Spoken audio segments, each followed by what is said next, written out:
This is my list of the top 10 places to get a feed of fish and chips in Newfoundland. Fight me in the comments. I honestly wasn't sure how I was going to be able to narrow a list of fish and chip spots in Newfoundland down to a list of 10. And I didn't really start off on a good foot. I was really struggling to pick between two choices for my number 10 spot. They are the Duke of Duckworth and the Ship, two pubs that are pretty iconic in the city of St. John's, and they both do a really good fish and chips. I feel like the Duke has a higher profile and it is an awesome spot, but the Ship has been a pretty legendary venue for the local music scene for a very long time. They both serve a deadly fish and chips, and that's why we're here. A lot of people that I speak with about this topic often talk about the Duke as their number one, and I get it, it's good. But so is the Ship. Less people talk about the Ship, I guess, but it seems to be kind of trending in the direction of legendary status these days. So how am I going to get this list started off right without copping out and saying that the first entry, number 10, is a draw? I mean, really, the flavor was great at both places. The dressing and gravy, great at both places. The actual venues are both great. So who did I pick? And how did I make my decision? Well, for number 10 on my list of favorite fish and chip spots in Newfoundland, I'm going to give the slightest of edges to the Ship. Why? Well, the bartender recognized me from my YouTube videos and he told me he likes my videos. And this is my list, so I can make these kind of decisions. I only learned about the Station Diner in Holyrood relatively recently, but they've been around for like at least a decade. I came through with my dad this past October for my first ever visit, and I really liked everything about the place.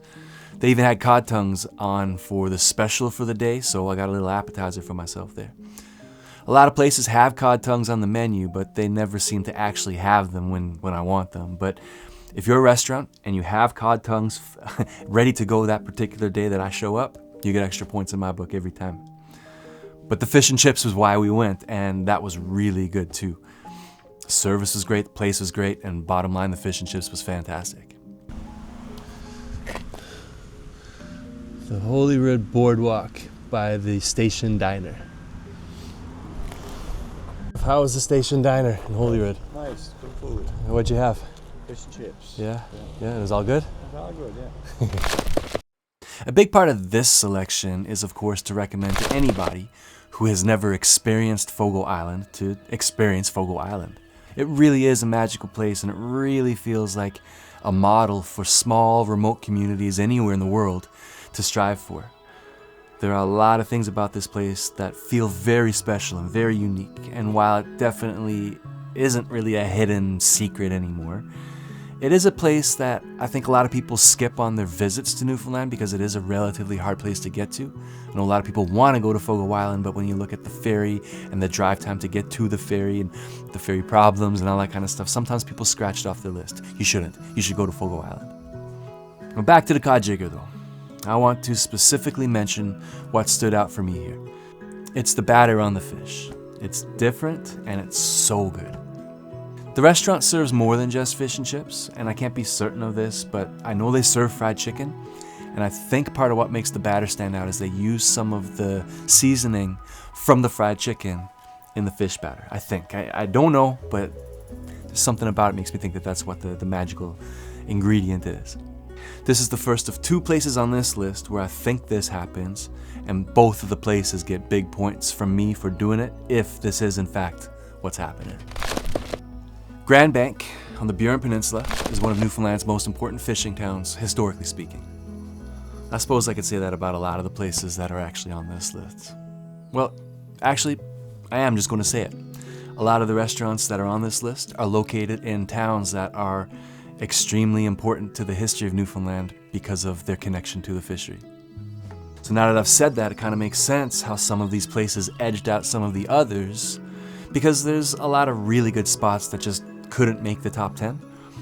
And maybe it's like a perception thing where I'm just assuming that the fish and chips is better in towns where the fish is often caught just offshore, right? Like, it's like people would probably assume that sushi is better in Vancouver than it would be in Edmonton, whether it actually is or not. Anyway, we got takeout from Main Street Diner here in Grand Bank one night this past September.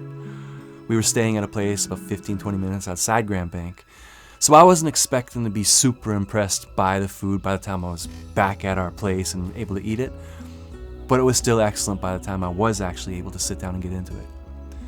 It was so good that I actually went back for more the next day. And there were a lot of places that we could have tried as we went around the boot of the Burin Peninsula that following day, but I just couldn't stop thinking about the fish and chips from the Main Street Diner. I had to have more. Also, very importantly, the man who looked like he was running the place and the young woman who was basically serving us were just so nice. Even though we got takeout both times, I still remember how the service felt for the short period that we were ordering and waiting for the food.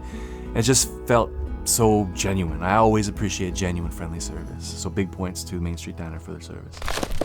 So for number 6, this is the second place on this list that I think probably uses fried chicken seasoning in their batter, right? I'm not sure, but this is the second of 2 places that I kind of felt like this is happening.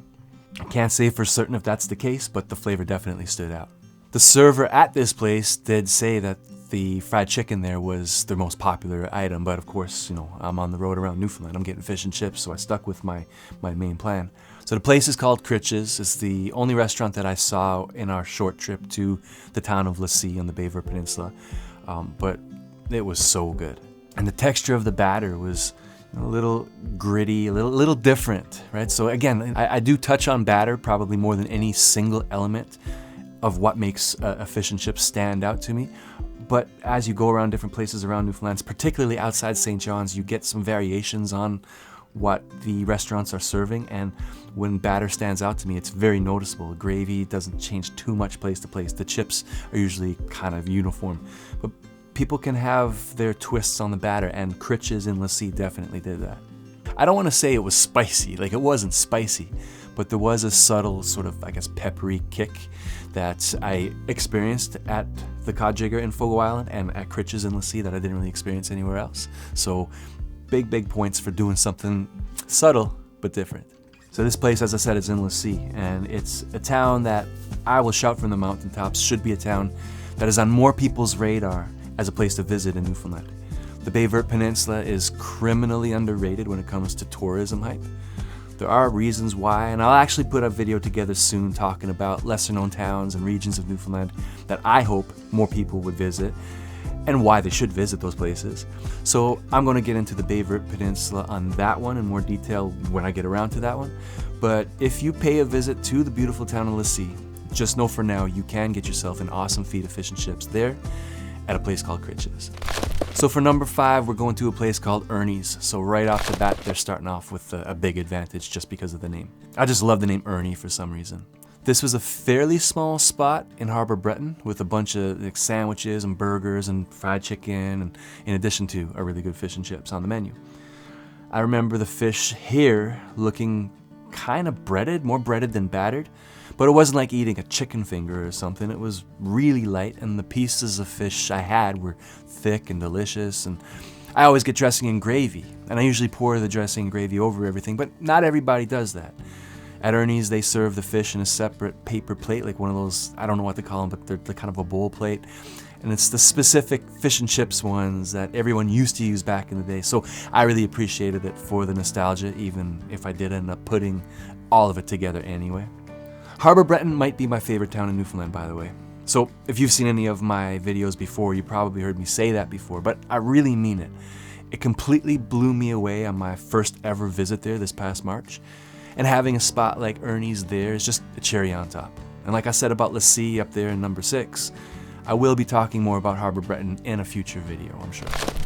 At number 4, we have Chafe's Landing. It's closed at the moment due to a kitchen fire back in August of this year, 2024, in case you're seeing this sometime in the future.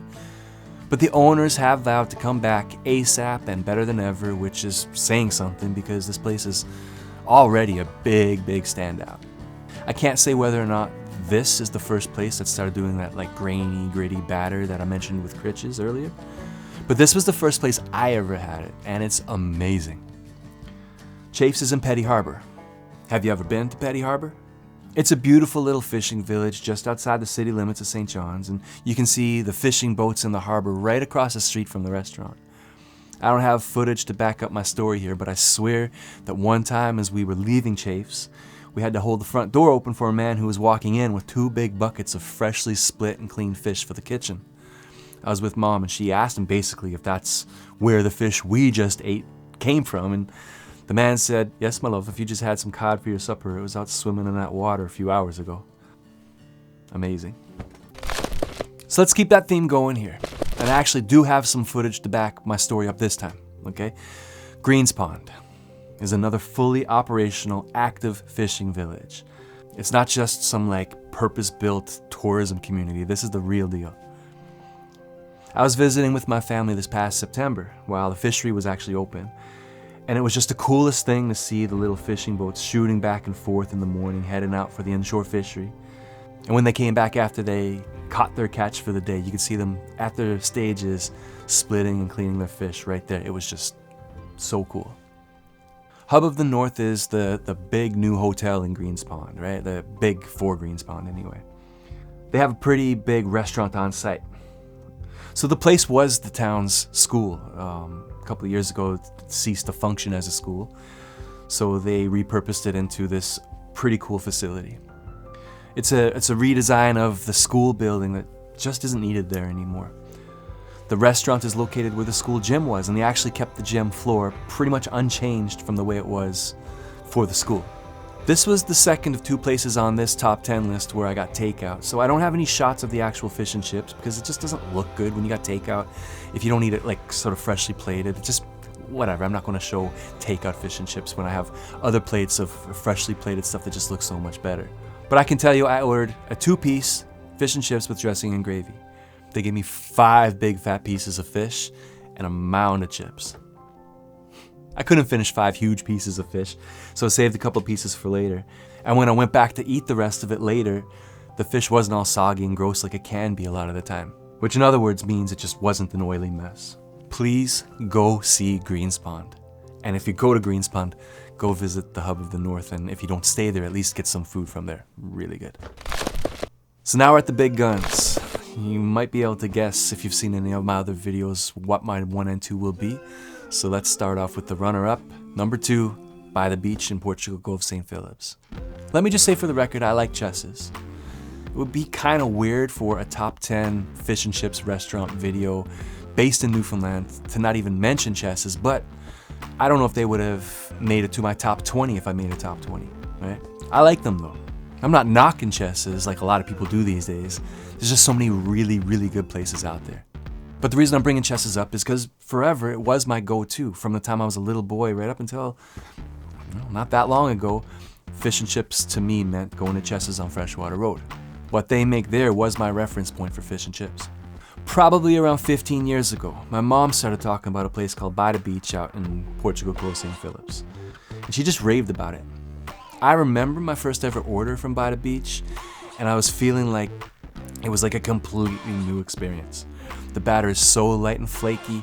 The pieces are always fat and tasty. The place is tiny, but if you're lucky enough to get a seat out on the patio in the summer, you get like the most peaceful view you can imagine.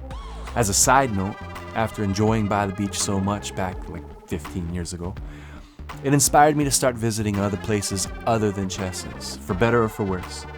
And I'm really thankful I started doing this because up until this point, I wouldn't even venture 50 feet up Freshwater Road from Chesses.